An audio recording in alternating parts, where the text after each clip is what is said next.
What up, what up, what up, and welcome back to another episode of the Ball Podcast, and we're here with the Player Circle, and this is a little different. We got something special going on right now. It is very special. We got a very special guest in the building right now. Nephew is in the building. The guy, hey, listen, we are underneath the roof of Sparkman High School right now.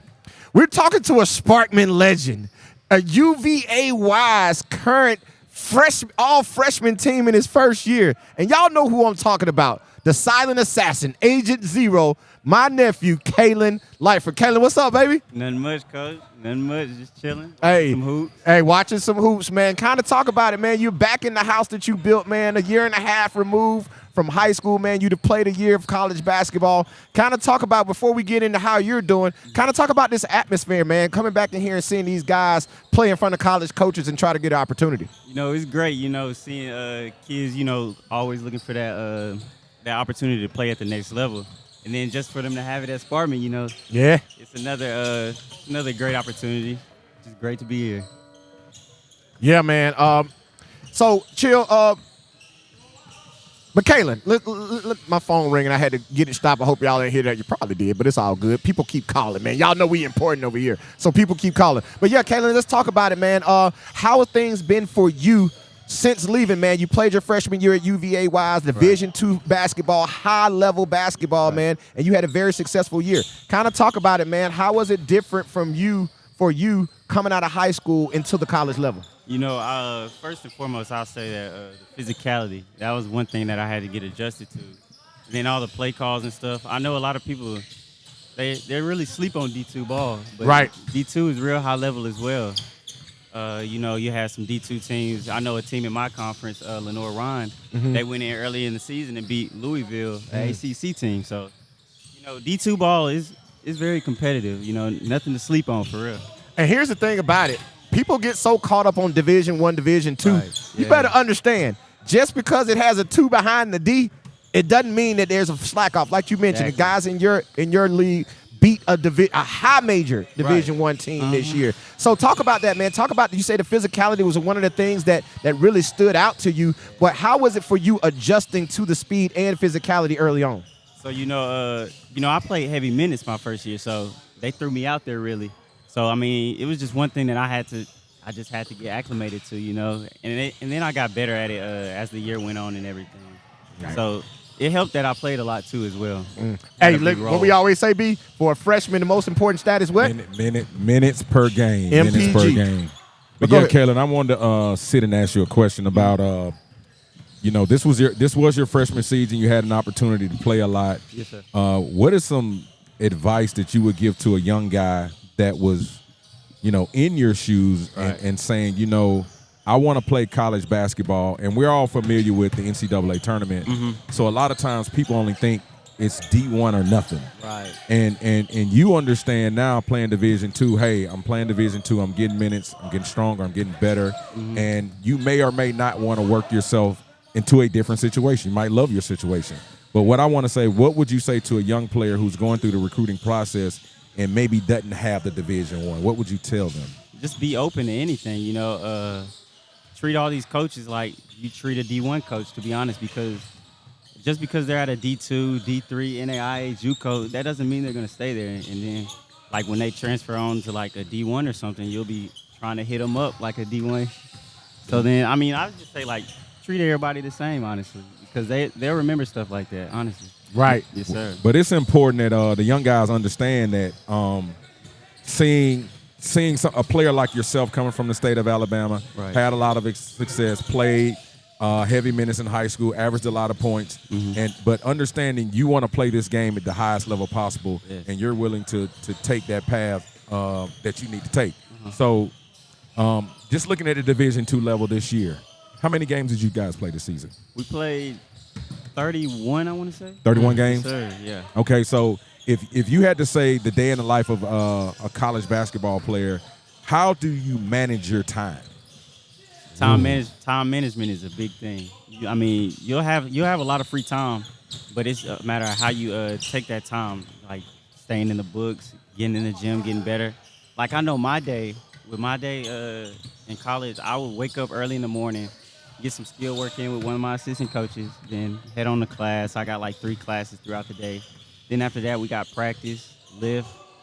Then, I mean, it's just like you gotta take advantage of your time while you're out there, really. Because, I mean, you'll have a lot of time, like downtime, but depending on how you take it and use it, that'll make you, like, that much different from everybody else. And that's awesome because guys leaving high school, you leave the house for the first time, and I know for a fact because I witnessed it. I played on the JUCO level. I witnessed it, right? I know you've witnessed it. It's guys that don't know how to deal with time management. Yeah. It's guys that leave the house, they jump off the porch, and they lose their mind because they hadn't had this freedom before, and they get into activities that they probably never would have got into at any other time.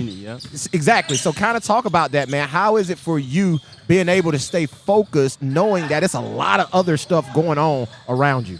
Well, for me, I mean, I was just focused. I had my priorities set straight on. Like I wanted to have an impactful freshman season, so I always kept that in the back of my mind whenever I was invited out to these parties and stuff.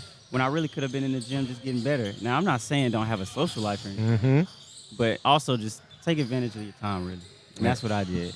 Hey, man, that's big time. I hope you young guys are really listening to what he's saying because the young fella is walking in that path that a lot of you players want to play. So let me talk to you about this a little bit, Calen. When you were coming through the process, you played with Pro 1. Yes, sir. All of your AAU time. You played in a lot of big-time tournaments. Yeah. What do you think the biggest difference is between playing that high-level AAU and then actually going to college to play basketball? So I say, like, with AAU, you have some players that can play, but it's usually like 1 or 2 players. Now in college, everybody can play. Oh, everybody can play because you got to think that these coaches are bringing these players in on scholarship money for them to perform for their team. So they're not just gonna pick up like a slouch, to be honest with you. Right. They're gonna pick up a hooper, a baller that can impact their team. So that was my biggest takeaway on that. And like you say, he played UAA, right? He played on the Rise circuit. He played the highest level of AAU that you can play, and still he went to the Division II level, and he's telling you guys right now that it's even harder, right? Yeah. It gets tougher. So a lot of guys who are out here chasing those AAU dreams, just running around with AAU thinking that is a depiction of what it is on the next level. We got a college basketball player sitting here telling you right now it's going to be completely different. Yeah. Completely different, especially with all the game prep. You know, they're watching film on you, taking away your strong suit. You know, they know you like a book pretty much. Right.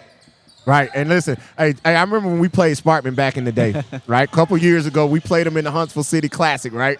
And we watched Calen light somebody up before us in the mid-range, right? Hey, listen, Coach Chillwell was on the sideline like, hey, listen, if he's going right, he's going to pull up on you. I remember that. Hey, I remember that game. Yes, man. So, like, talk about that, man, expanding your game from one level to the next. Like you say, they take away your strengths and weaknesses. So how important is it to continue to work on your game every day? Exactly. It's very important. And, I mean, you can impact a game in more ways than just scoring as well. And I feel like that's something that a lot of kids don't realize. Like, they can be the best defender in the gym, but if they're not scoring, they don't want to guard. They can be the best rebounder in the gym, but if they're not scoring, they don't want to rebound. So, I mean, just little stuff like that I picked up on in college. Like, you don't have to score all the time just to impact your team winning. Yeah. How important is it when you go to the next level and you're playing, and we talk about the status of freshmen with minutes per game being the most important stat. How do you make the mental adjustment if you're telling yourself when you go to school that you play a position? Right. Let's just say I play a position. But then you get to college and they decide, hey, I need you to do something else for us to help us win. What kind of mental hurdle does a player have to overcome to make that happen? It can be a hurdle, of course. You know, coming out of high school, I was shooting a lot of transition threes, just scoring in a lot of different ways. But when you get to the next level, you already got guys on that team that's already scoring. So, I mean, you gotta come in and do something that they need you to do. And for me, that was pretty much being like a point guard, just getting the ball across half court, one, and then getting us into our sets, and then being able to guard. And that's one thing I had to get better on as well, is my guarding. Because I remember early on in the season, you know, I was having some pretty good success scoring, but then I hit like a little mid-season like drought, wasn't hitting as many shots. So then I had to find other ways, and that's when my defense really picked up. Because that's one thing I really focused on. And then once I got my scoring back going, I was just like that all-around guard pretty much. Oh, So man. I shaped up pretty good. Yeah, it worked out pretty good. Man, I love to hear this because a lot of times when you talk about players and they look at where they want to be, they don't understand the mental hurdle that it takes for players to be who they are. Because you talked about that mid-season drought. We've seen players happen. We've seen it happen to players. So, getting ready to go into your sophomore season with the expectation of some things you did this year, what are some things that you want to take into the season? Because we saw the transition. That's why I asked the question. We saw the transition from the scorer to the more of the point guard position. What is it that you want to do going into your sophomore season to just kind of expand on your game? Just be more of a leader this year. I know my freshman year, I was the one more so getting more of the teaching from the other experienced players, learning a lot of terminologies, plays, and stuff like that. So this year, I want to be that guy to be able to help the younger guys and maybe guys transferring in just get acclimated to our system and stuff like that. Hey, listen, spoken like a true point guard, man. Yes, sir. Spoken like a true point guard right there from the horse's mouth, man. Calen Lightford, man, Sparkman legend, UVA Wise, rising sophomore. Now, listen, I was going to put you on the spot and ask you some questions about your future. But listen, I don't want the coaches from UVA Wise. They didn't give me a call before. I don't want them jumping down my throat like, hey, coach, don't be recruiting for nobody else. Right? So, hey, man, we just continue success, nephew. Indeed. We're extremely proud of what you've done and what you're becoming. Continue to level up, man. And you always know, man, your family here on the Eyeball Podcast, man. Sir, Stay in touch, man. We appreciate it. And listen, we just got done eating the Bo's Best Wings. Oh, yeah, we grubbing. What was the go-to? Lemon pepper. Lemon pepper dry over here. Now listen, I'm a little little upset because I ain't get my fried green tomatoes. Oh, the man. fried green tomatoes are busting over there. Man. They busting now. Yes, So I'm probably going to listen. My wife gonna choke me, so I'm probably gonna have to get her up in there tonight because she gonna want some of those. Definitely. She gonna want some of those, man. Yes, But sir. Calen, man, again, man, appreciate you hanging out with us, man. Thanks for stopping by, and it's big for a guy like you to come back in and watch these young guys do their Sir. thing, man. Thank you for having me. No Coach. doubt, man. Appreciate you, man. There it is, man. Calen Lightford, man. Sparkman legend and UVA Wise, rising sophomore. Chill, Will. Great conversation, bro. Hey, man, that's what it's all about when you get an opportunity to talk to guys who are living it. We talk about that a lot on this podcast of guys that want to get recruited, parents going through the process that we're living this. But when we actually get to sit down with players who are actually going through that process, living that process day to day, these people, these kids, these players in Alabama need to make sure they're tapping in because what better place to get it from than right here? Then right here, man. And people don't know this, man. Y'all ass ain't even good enough to play D2. Y'all out here telling me, Coach, I want to go D1. Yeah. Boy, you're not going D1. Calen Lightford is a Division I talent who understood, hey, I'm going to where I'm comfortable and it's the best position for me, and he is thriving in that position. Yeah. That's what it's all about, man. So understand, you better understand. He said it in the interview.